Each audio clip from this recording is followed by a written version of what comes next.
the hope keepers, living to make a difference. And there's nowhere like this, no, there's nowhere like this. And I love and living low, 13. There's nowhere else I'd rather be. In the schools, and I love and living low. I'm living local and it's everything to me. We are the believers, we are the hope keepers, living to make a difference. And there's nowhere like this, no, there's nowhere like this. And I love and living low, 13. There's nowhere else I'd rather be. In the schools, and I love and living low. I'm living local and it's everything to me. We are the believers, we are the hope keepers, living to make a difference. And there's nowhere like this, no, there's nowhere like this. And I love and living low, 13. There's nowhere else I'd rather be. In the schools, and I love and living low. I'm living local and it's everything to me.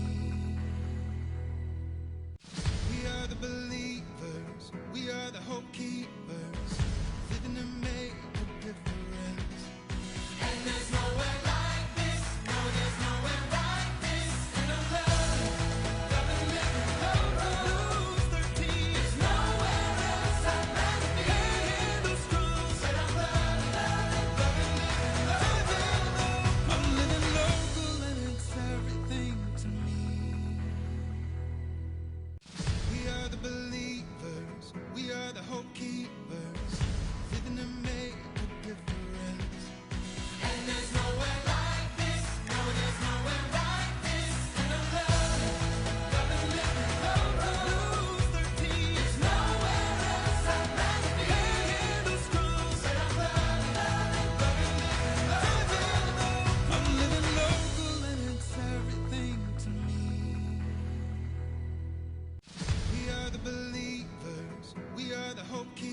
hope keepers, living to make a difference.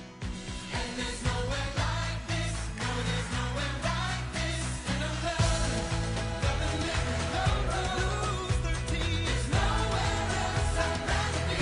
Handles crossed, and I'm loving living low. Areas have received up to 30 inches of rainfall, with more coming down throughout this evening. And even as the storm moves into Georgia, the rain will continue to come down into our rivers to cause more flooding and potentially even necessitate further evacuations. So far, nearly 600 search and rescue missions have been conducted with local sheriff's offices in Escambia, Santa Rosa, and Okaloosa. The state has also assisted in those, as has the Coast Guard. To support these missions, we've activated 500 Florida National Guard soldiers. We have air assets, helicopters, and 50 high water vehicles. Florida Fish and Wildlife Conservation Commissioner also has 50 Special Operations Group members who are also standing by to assist, as does Florida Highway Patrol. They're deploying 60 troopers through their quick response force from both Northeast and Central Florida. We've also gotten some support from Tennessee and Oklahoma, which we appreciate. So when you're looking at water of this nature, people should be very, very careful. It is hazardous.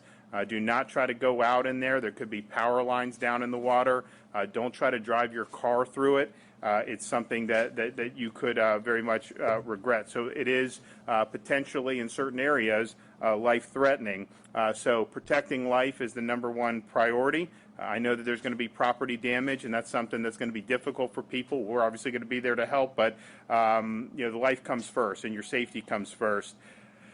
So that is #1. #2 is we have a lot of people in Northwest Florida that have power out. We have over 130,000 just in Escambia County. We're working closely with the utility companies. They have crews of linemen who are mobilizing. They're not, when you have winds that were 80 to 100 miles an hour. Now, as the storm moves, obviously the winds have subsided some, but they're not going to be able to be out there at 30, 40 mile an hour winds. And so we think probably tomorrow morning you'll start to see that, but we understand that that's something that's very, very significant. And because of how important that is, the Department of Emergency Management is deploying 175 generators and 100 pumps into the impacted area to assist with the power outages and with the flooding. That was one of the things that that Jared did was get more of those generators. And I think that was a smart thing to do, and it's paying off. We also have received some reports. There was a long-term care facility that was having difficulty with their generator. There was another with minor flooding in non-patient areas. The Department of Emergency Management, Department of Health responded immediately. The power's on. Flooding is under control in those facilities. We've also had different issues. Escambia County had a water main break last night. They lost communication to the EOC, 911, 911 and dispatched. And so the state has sent folks to help with emergency communications. The Division of Emergency Management is also mobilizing 60,000 gallons of water to provide clean drinking water for those who have been impacted by the main break. And that will arrive later tonight. We also have bridges. Many of the bridges were closed today because of safety. 3 Mile Bridge has a significant section missing, and several barges and other large debris are in the water that may impact other bridges, but they think that the main barge they were concerned about may have been neutralized. But we have bridge inspection teams that are out there helping the counties with inspections and different push operations. Obviously, we want to get the bridges open as soon as possible, but we want to make sure that is done in a safe manner. The most important thing we want people to do is just stay vigilant, listen to your local officials, and be cognizant of the risks that the water poses right now. But even as that water subsides, which we think it probably will, the amount of rain that's being dumped to our north is going to impact places in the Northwest Florida. So you're going to have these rivers that are going to crest. Maybe it'll happen tomorrow, maybe Friday. Maybe even see some of them will happen this weekend. So this is kind of the initial salvo. but there is going to be more that you're going to have to contend with. And so please remain vigilant, particularly if you're in those areas that could be affected. I know that the meteorologists did some models, and some of the rivers that crest, I mean, the water really goes out a significant amount, and so that's important. And also with the flooding, pay attention to boil water notices, and just remember that standing water could be deeper than it seems. Don't let children play in the standing water. You could have a down and active power line that's close by, and it could definitely be life-threatening. If you're safe inside your home right now, then just remain there until the situation improves. For more information, go to floridadisaster.org. We also have updates at Twitter at FloridaCert. You can also go to floridadisaster.org/info. So we really appreciate the folks in Northwest Florida, the emergency responders at the local level, obviously the state and Jared and what they were able to do, having all this ready to go. And we also appreciate the support from the federal partners. We understand the President approved our declaration yesterday, no problem, and we know that they're standing by ready to help as well. I'll be going to Pensacola tomorrow. We'll be surveying some of the damage and meeting with the local officials, and obviously we want to be helpful in any way that we can. With that, take a couple questions. Governor, do you have a sense of the extent of the damage, and have there been any fatalities? So as of now, there have been, in the course of responding, I believe, was it Okaloosa that had the two, or is it which county? Santa Rosa. So Santa Rosa identified 2 fatalities, but they don't think it was caused by the storm. We think that these were natural fatalities that happened to be discovered in the course of it. So we don't have, at this moment, any credible report that the storm has caused a loss of life at this point. Obviously, when you have water like this, but I think that's part of the good thing about the quick response in these missions. Now, not search and rescue. Some of these people they may have 6 inches of water in their house and they just want help, and so a lot of them were not necessarily life-threatening, but I know some of them were in some pretty significant situations, and so we really appreciate all the hard work folks are doing to really safeguard life. Governor, I know the Interstate 10 was closed by FHP earlier due to visibility issues. Are crews able to get into the areas that have been impacted the worst to start doing cleanup, debris removal, and search and rescue? Or? So search and rescue, yes, we have search and rescue. You'll probably have the utilities will probably be there starting tomorrow morning. And obviously we understand, I mean, when you're talking about dealing with these lines, even as the winds subside from being 80 miles an hour, if you have 30, 40 mile an hour winds, I mean, that makes it very difficult. So that'll be likely be done first thing in the morning. And we understand if you look at the power outages, disproportionately Santa Rosa and Escambia. There are outages in Okaloosa and some of the other counties, but really heavy in Escambia. Governor, have you heard from the White House today? Yes, so the White House is, they're there, ready to help. I was also able to chat with Secretary Wolf when I was at the White House for the Abraham Accords, and he assured me that we'd have all the support that we need. And the Coast Guard has been active in helping with the search and rescue. We're going to be with the Coast Guard tomorrow as we tour some of the damage. We'll do an aerial tour around Pensacola and some of the surrounding areas, and so we really appreciate the support. And I'll tell you, just having been through some of these storms, both when I was in the Congress and now as governor, I mean, our Coast Guard does a great job. I mean, they really step up to the plate, so we thank them for their efforts. Yes, sir. I know that emergency management changed a number of policies to deal with the pandemic as well as a potential hurricane. You know if any of those new policies have been enacted or are being used to try and mitigate the spread of the virus as a hurricane? Yeah, absolutely. So we actually got a trial run of this for Isaias. There was not, of course, wide-scale evacuations, but there were some areas in Palm Beach that did voluntary evacuations. Obviously, the storm really didn't have significant impact there, but so you had individuals that went, they were screened. Some of them were able to do the traditional sheltering. Others were diverted to the non-congregate sheltering, and so that option is here today, and it's being used. Now, with rivers cresting, you may have a situation where there was no need for folks to evacuate in certain parts of Northwest Florida at all up to this point. you may see that need arise over the next couple days, and so that's why we want people to remain vigilant with that. Up and down where these water tributaries and rivers are, very nice. People like to build houses, in those areas, and so that's going to continue to be an issue. But yes, I think Jared's done a really good job. As people come in, they get screened, fever, they go to non-congregate. If they fail some of the questions that are asked, they can go to non-congregate, and obviously, if they're in the normal shelter, they will, they're provided with the PPE in order to wear that. So I think that's been good, and hopefully we won't need to use it much more. Hopefully, a lot of people don't need to evacuate going forward. But this is something that is, with the flooding, it's going to continue to be an issue over these next many days, and so people just need to buckle up. If you're in those areas, heed the warnings of your local officials, and obviously we're going to be there to help in any way we can. Any particular rivers that I know Apalachicola River comes down from the flood?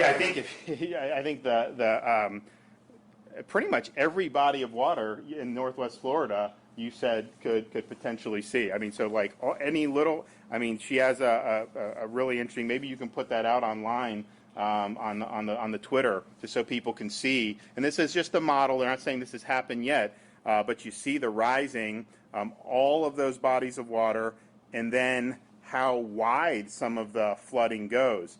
So you could be a mile away and still be impacted, if the water is significant enough and it rises enough. So it's a really, really significant event. And when you hear things like historic, catastrophic flooding, and look, the Hurricane Center is not always right about everything. It's a tough business, but they don't choose those words lightly. I mean, that means it's not just going to be, you may have, an inch of water that shows up on your doorstep. I mean, they're seeing flooding like we haven't necessarily seen before. Certainly, I think it's at least at the level that Ivan was potentially, and maybe even more.